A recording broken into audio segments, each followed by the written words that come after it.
दो तरह के लोग हैं। एक हैं जो संसार में रहते हैं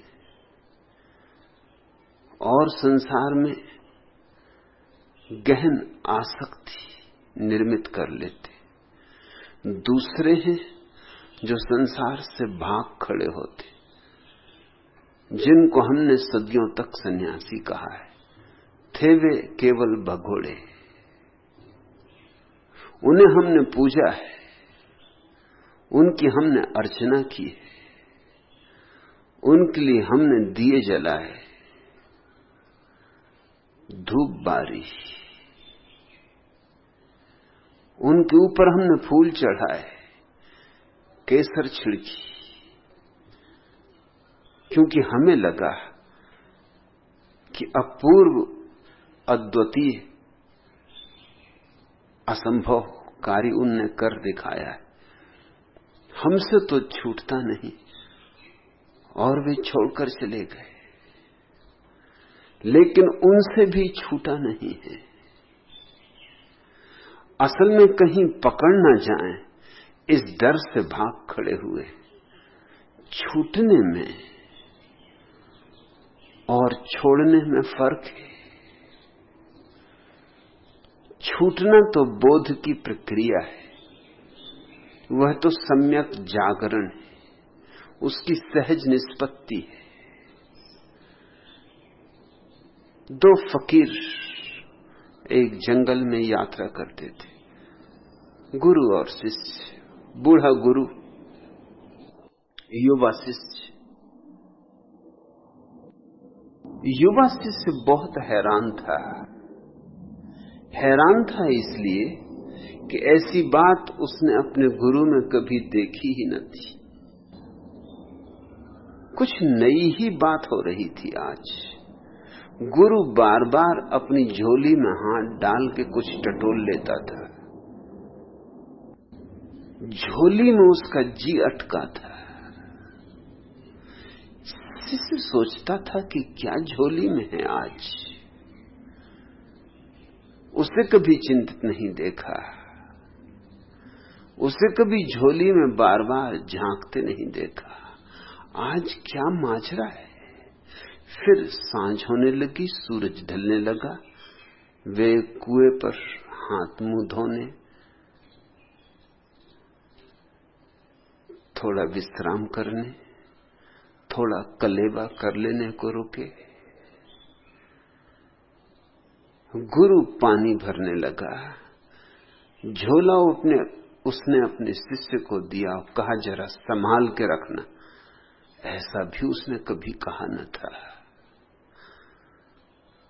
झोला यूं ही रख देता था, न मालूम कितने घाटों पर और न मालूम कितने कुओं पर रुकना हुआ था। आज क्या बात है। उत्सुकता जगी। जब गुरु पानी भरने लगा तो शिष्य ने झांक कर झोले में देखा। सोने की एक ईंट झोले में थी। सब राज खुल गया।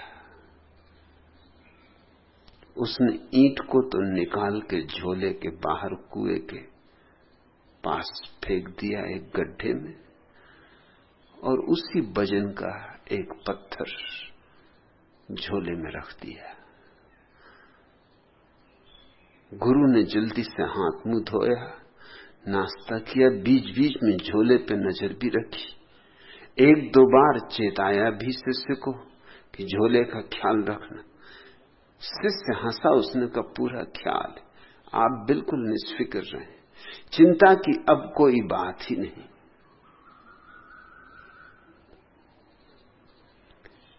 जैसे ही निपटे, चलने को आगे बढ़े, गुरु ने जल्दी से झोला वापस ले लिया। अक्सर तो यूं होता था कि झोला शिष्य को ही ढोना पड़ता था। आज गुरु शिष्य पर झोले का बोझ डालने को राजी न था। जल्दी से झोला अपने कंधे पे ले लिया। बाहर से ही टटोल कर देखा, वजन पूरा है, ईंट भीतर है। निश्चिंत हो चलने लगा। फिर बार बार कहने लगा, रात हुई जाती है, दूर किसी गांव का टिमटिमाता दिया भी दिखाई पड़ता नहीं। जंगल है, अंधेरा है, अमावस है, चोर, लफंगे, लुटेरे, कोई भी दुर्घटना घट सकती है। जब भी गुरु ये कहे, शिष्य हंसे। आखिर गुरु ने 2 मील चलने के बाद पूछा कि तू हंसता क्यों है? शिष्य ने कहा, मैं इसलिए हंसता हूं कि अब आप बिल्कुल निश्चिंत हो जाएं। आपकी चिंता का कारण तो मैं कुएं के पास ही फेंक आया हूं।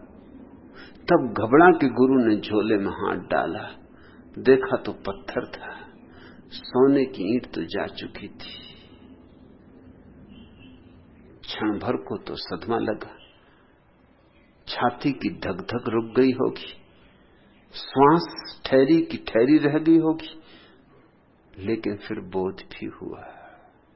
बोध ये हुआ कि 2 मील तक झोले में तो पत्थर था,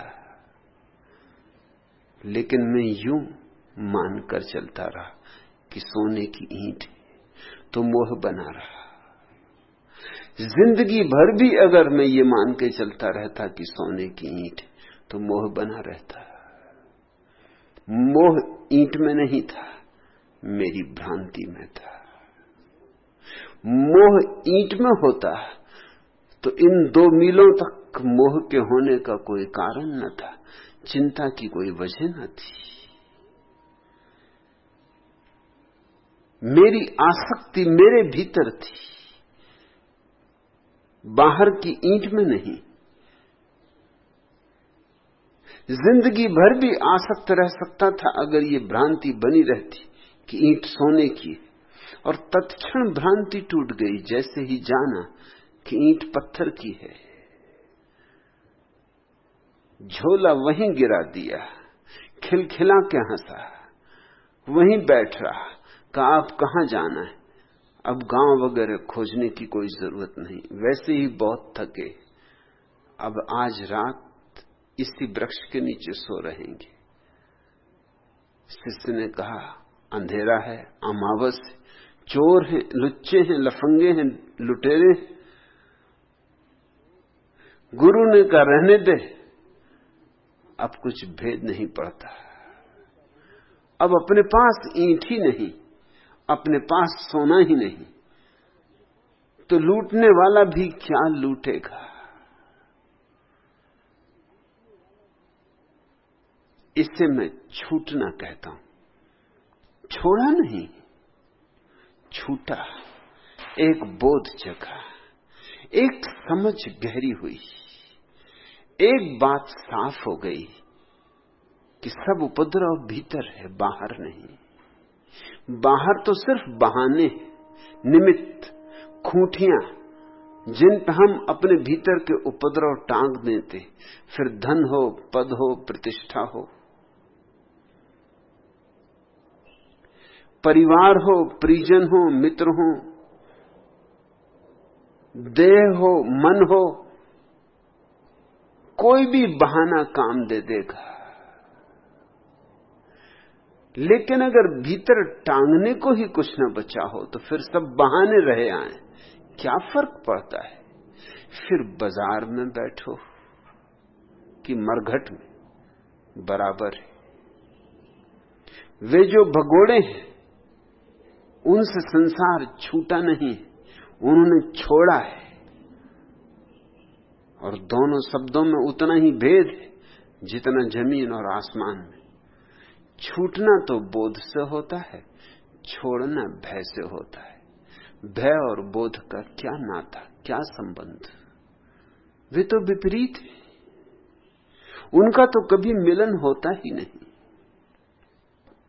बोध और भय, भय तो पलता है अंधेरे में और बोध जगता है उजेले में। बोध है सुबह और भय है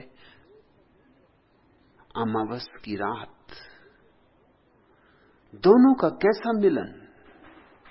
वे जो भाग गए हैं छोड़कर, छिप गए हैं जाकर पहाड़ियों में, गुफाओं में, वे सिर्फ भयभीत हैं, डरे हुए। डर है कि संसार में अगर रहे तो आसक्ति पकड़ लेगी, मगर संसार ने कभी किसी को पकड़ा है? तुम कल न मरो, आज मर जाओ तो संसार तुम्हें क्षण भर न रोकेगा कि न जाओ, कि ठहरो, कि कुछ देर तो ठहरो, तुम्हारे बिना कैसे चलूंगा, कि तुम्हारे बिना सब अस्त व्यस्त हो जाएगा, अराजकता हो जाएगी।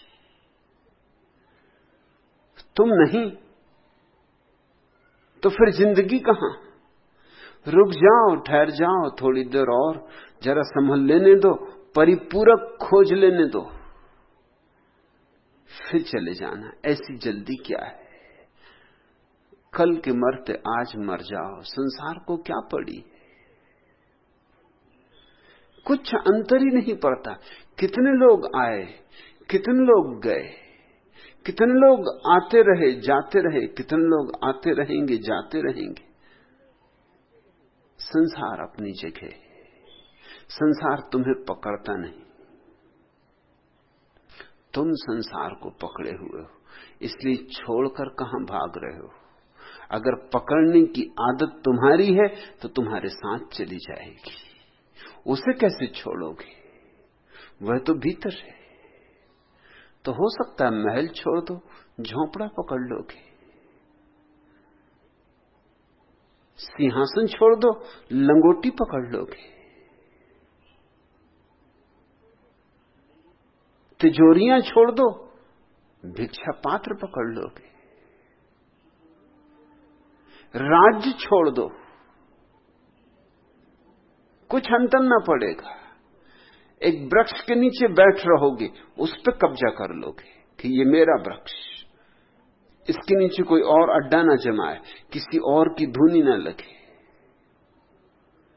पकड़ोगे तुम जरूर, क्योंकि पकड़ कहीं यूं जाती है। पकड़ तो केवल समझ से जाती। इसलिए मैं अपने सन्यासी को कहता हूं, भागना मत। भागना है भय, और भय तो कायरता है, और कायर तो संसार भी नहीं पा सकता। सत्य को क्या खाक पाएगा?